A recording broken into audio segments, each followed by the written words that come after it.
So thank you, everyone, for having me here today. I'm super excited. This is my first trip to Norway, first trip to Bergen. So thank you. It's been lovely visiting the city. This week's a bit of a bittersweet week for me because yesterday marked the 3-year anniversary since I lost my mom to cancer. Now, the thing about my mom is that she absolutely loved traveling. She managed to visit a number of countries across 6 continents during her lifetime. And she also really loved it when I got up on stage to speak. When I was younger, in high school, she attended my French public speaking competitions in Toronto, in spite of the fact that she did not speak French. And even a few years ago, she attended one of my talks at a meetup in Toronto, in spite of the fact that she was not technical at all. So I feel like there's no better way to honor my mom than to be here in a cool new city and giving a talk. And with that, allow me to introduce myself. My name is Adriana Villela. I am originally from Brazil, but I live in Canada. I am a CNCF ambassador, blogger, podcaster, and I'm also one of the maintainers of the OpenTelemetry end user SIG. Now, by day, I am a principal developer advocate at Dynatrace, and I specialize in observability and OpenTelemetry. And by night, I like to climb walls, and I actually checked out one of the local bouldering gyms here in Bergen. It was lots of fun. I also love capybaras because they make me happy. We're here because of observability, and I've been in the space since about 2021, and it's been really cool to see how much things have changed. We've gone from observa-what to now, observability is part of our daily conversations in tech, which is amazing. Now, what I don't love so much is when we start talking about observability teams. Oh, the observability team is instrumenting code, and the observability team is creating our dashboards for us. Not a huge fan of it. And before I get into why, I'm going to pose you the question. Oh, of course, my Slido's not working. Oh, there we go. If you can scan the Slido on the screen, I'm going to get out of the way so you can scan this. I would love everyone's participation in answering the question, who's responsible for observability? And I'm going to put the Jeopardy music on to give you 30 seconds-ish to answer.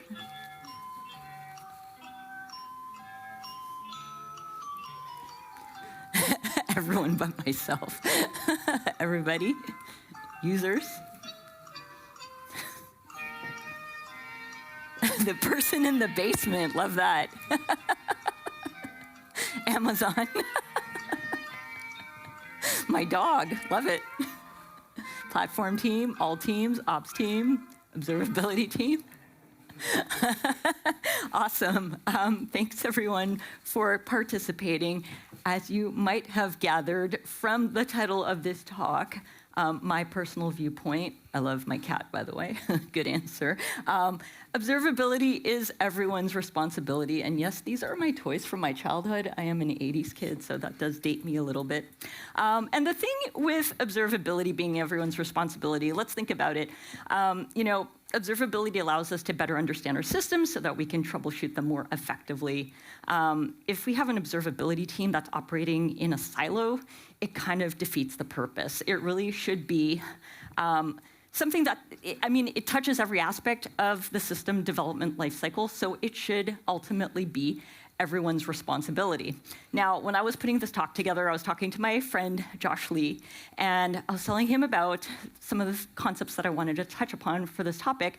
And as we were chatting, he came up with this great quote here, which is, don't make the developers do everything, but make everyone do observability. And I think it addresses the fact that I think as we've moved on in tech, as tech has evolved lately, we do put, I would say, a lot of responsibility on developers, and you can have your spicy takes on whether or not you agree with that, but I would say that regardless of how you feel, I think we do need to make everyone's responsibility observability. So how do we do that? Well, let's take a look. So first of all, instrumenting code. When you're instrumenting code, there are a few ways to go about it. We have our manual instrumentation, which means you're going into your application code and writing your observability, including your observability signals in your code. We're used to writing log messages. We do the same thing for traces and metrics. And then we have our zero code instrumentation, which is that magical thing where we've got our shims and bytecode that basically wraps around our application code and injects the instrumentation for us. Yay. And then we have a variation on zero code instrumentation, which is done by the OpenTelemetry operator. And if you haven't checked out the OTel operator, it is super cool. It's a Kubernetes operator that, among other things, it manages configuration and deployment of collectors, it manages fleets of collectors, and it does also auto instrumentation management. So this is another way that we can auto instrument our code. Now, so then it begs the question, who's responsible for what? So I would say developers are responsible for that manual instrumentation and even that zero code instrumentation, right? You're writing your code, you're responsible for the instrumentation of your own code. Similarly, the zero code instrumentation, you are producing the binary for your application. You would like to inject zero code instrumentation. You would like to maybe be a little bit more granular as to what you're automatically instrumenting, what you're not. Developers should care about that. They should understand how that works. And then when it comes to, but it's also the responsibility, at least partially, for SREs, right? So SREs, typically our applications are deployed to containers or wherever they're deployed.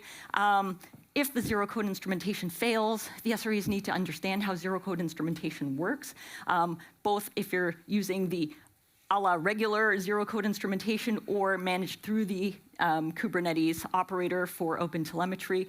That's something that our SREs need to understand. On top of that, there's also managing our observability infrastructure.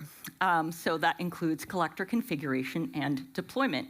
And we are talking about, so our collectors can be deployed in various means, right? They can be deployed to bare metal, Kubernetes, Nomad, on Docker containers running on your desktop, whatever. And also, the configuration means understanding how the collector config.yaml works. Then we have collector builds. Now, hands up if you deploy the OTel collector contrib image when you deploy your collectors. I'm glad. So does that mean that everyone else is using their custom built images? Because if so, that is the correct way to do it. So building a custom distribution of your OTel collector is considered the correct practice for deploying your OTel collectors, because it's basically building an image of just the components that you need.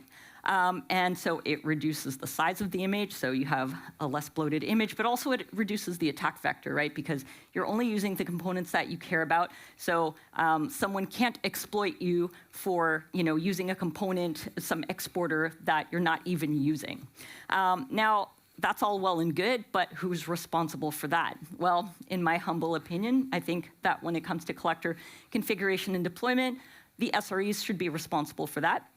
And then similarly, when it comes to managing those collector builds, I would say the CI/CD team should be responsible for that. But I would also argue that developers should have an idea as to how these things work as well. Because as a developer, if you are instrumenting your code with OpenTelemetry, which you should be doing, right, you are also hopefully then sending that telemetry somewhere using the OTel collector. So having an understanding of how to configure the collector, how to deploy it, at least locally, is very helpful. And then again, collector builds, I mean, it's not required, but it's kind of nice to have, nice to understand from a development standpoint, how to build a custom collector image. Now, the other thing that I wanted to talk about from an infrastructure standpoint is also managing self-hosted tooling. Now, you may send all of your telemetry data to a SaaS vendor. Awesome, good on you if you do that. But there are some folks who might send everything to self-hosted tools, whether it's in a private cloud or in public cloud, or maybe it's a combination of sending your telemetry data to a SaaS provider and also to self-hosted tools. In which case, well, someone's got to manage that, and I would say that's the responsibility of the SRE team. But it doesn't stop there, because there's another aspect that we have to look at as well, which is our CI/CD pipelines. Now, even our CI/CD teams cannot escape observability, because Our CI/CD pipelines are responsible for building, testing, and deploying our application code. Now, these might be internal-facing pipelines, but they are production systems in their own right.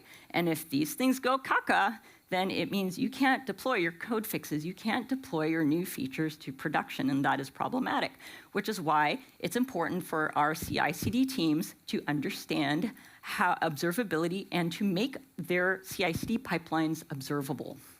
So you'd think that that would be it, and sorry to disappoint, that is not the case, because we also look at another aspect, which is troubleshooting our code. And you might be wondering, well, who does the troubleshooting of the code? And maybe you're thinking, well, it's going to be the SREs. Yeah, that too, but it starts with developers. And as you can see, as you might have gathered, it should be everyone. So it starts with developers because, as I said, and I'll keep saying this, developers need to instrument the code.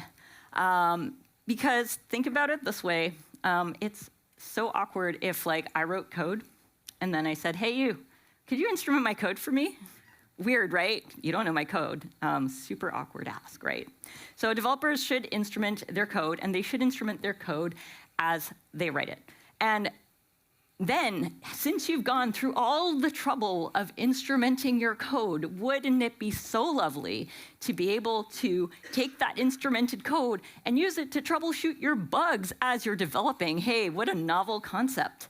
So there's that. But then we also have our QAs. Now, our QAs, there are different ways to do QA. You can write automated tests, but you can also run exploratory tests. Regardless, say you have found a bug. You're a QA and you have found a bug.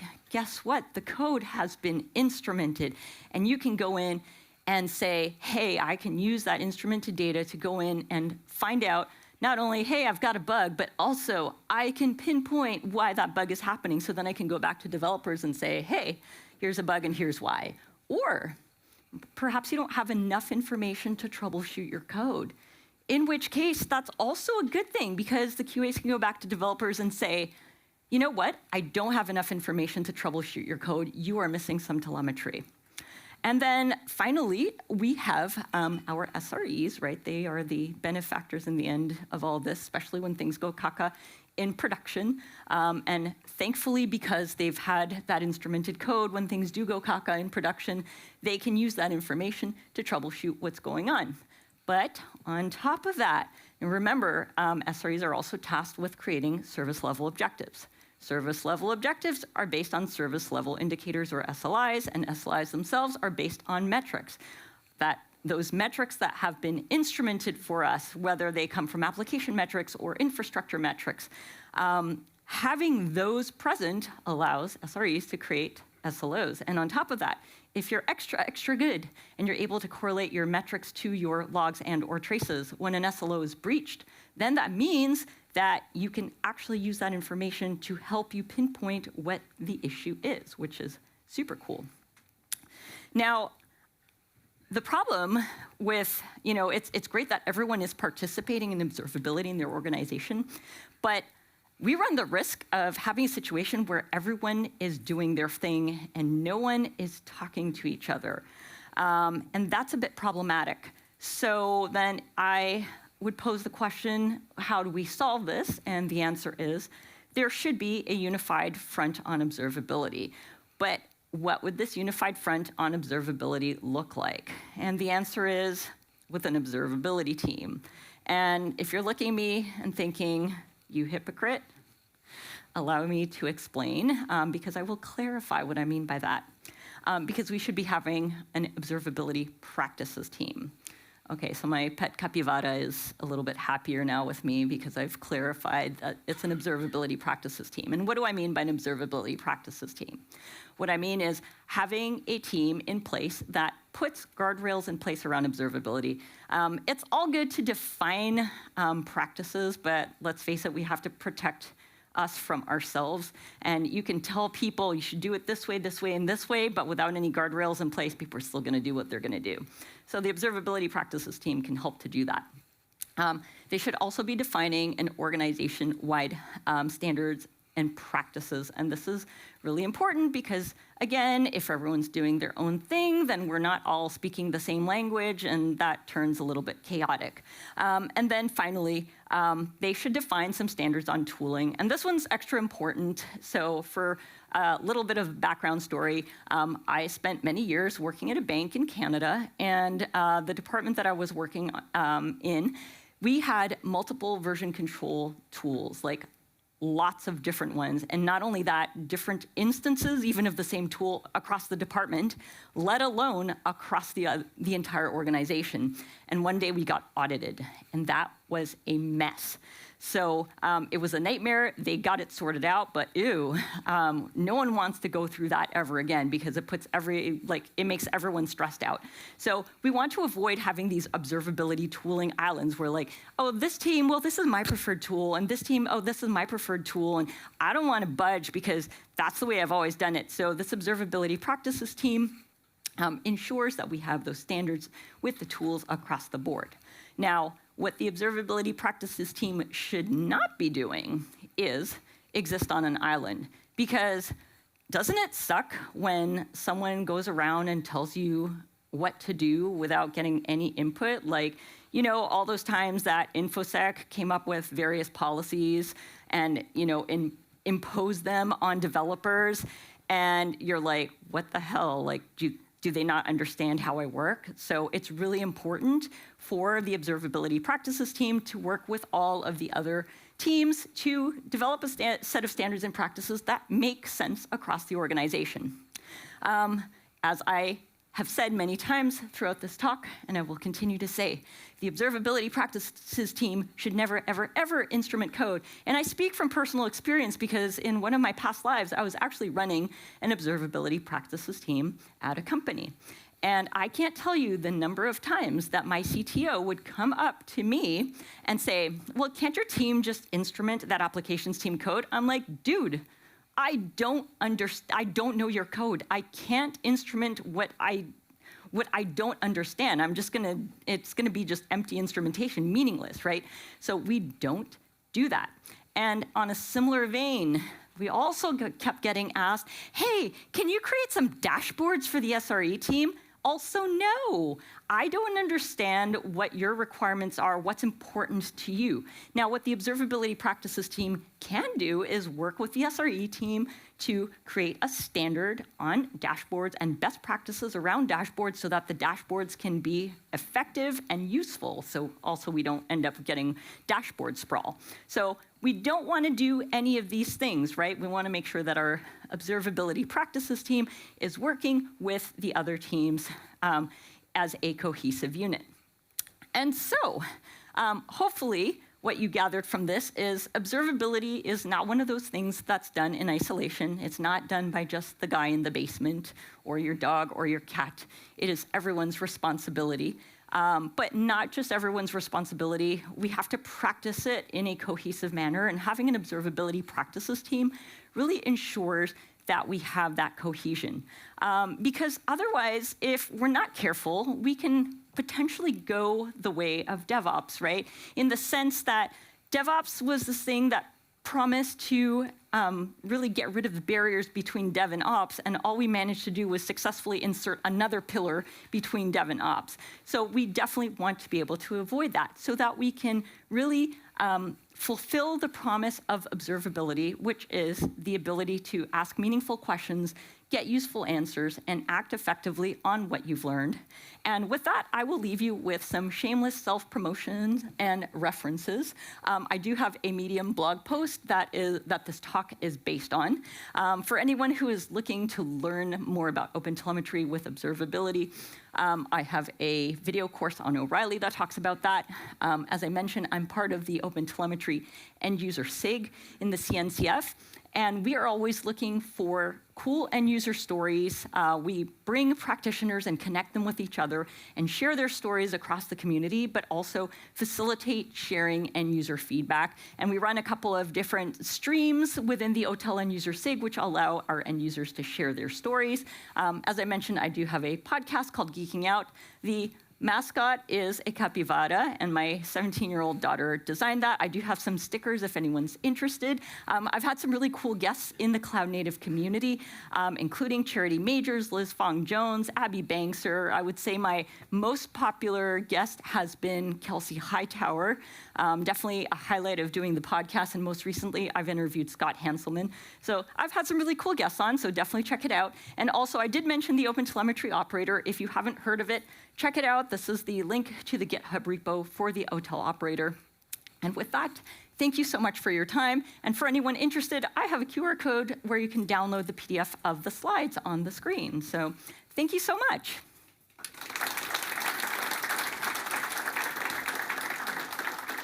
All right. Any question? We have roughly 3 minutes, so if you have any question, please raise your hand. Yeah. Yeah, I'm part of one of those teams, or we're trying to kickstart something like that. And the biggest issue we find is that when we go to the infrastructure team, to the DevOps team, etc., they answer like, okay, but why? Can you just give us some specs and give what we need? Why should we bother? So why should you bother specifically with?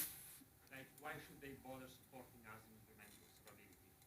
Oh, so here's where it gets tricky, because I think in order, just drawing for personal experience, remember I told you where I had the job where the CTO kept asking me to like instrument code and write dashboards for other people.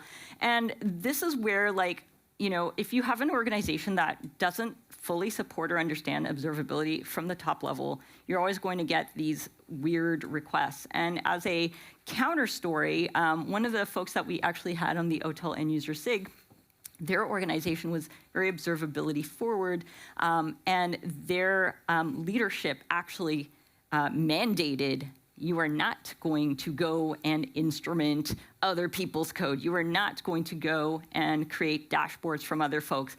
So I would say the simple solution is you need to make sure that your leadership gives you that kind of support. You almost have to demand that leadership that support from leadership. The complicated solution is we're dealing with humans, and that requires a lot of, I would say, internal advocacy. And that's the difficulty with these types of things, that they require you to do a paradigm shift, because I think it's so easy for folks to say, hey, I want to do observability, and let's do it in the easiest way possible. Let's just stick a team here in the middle, and they'll take care of everything. And after a while, they'll just see it's very unsustainable, right? Because you're not going to fulfill on that promise of observability at the end of the day.